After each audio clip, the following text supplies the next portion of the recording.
Kaliban ka, padayon sa mga pagpasangga. Nakapamagda ang pagpakuya ngayon kasaliban. Radio Patungkol sa Diyos ang radio totoo. Ako, hatiin ang iyong salita at paglilingkod.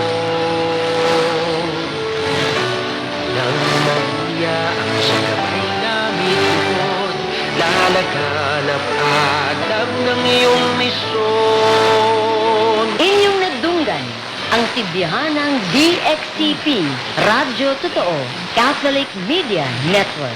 Ang DXCP, usa ka tibyahanan nga gipanag-iyahan o gidumalahan sa South Cotabato Communications Corporation alang sa Diocese of Marbel.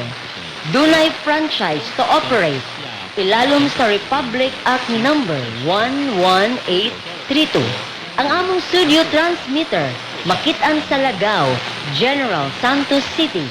Kini gidumalahan sa mga musunod: Bishop Cirilo U. Casicas, Chairman of the Board, ug ang mga Board of Trustees: Father Ray Mission, Father Angelo Benavides, Father Ronald Plumilio, Father Julito Villarinti City, Attorney LV Albano, Mr. Elmer Catulcos, Station Manager Mr. Danny Sabino, Electronics Communication Engineer Engineer James Matthew Wong, PRC number 0062-906.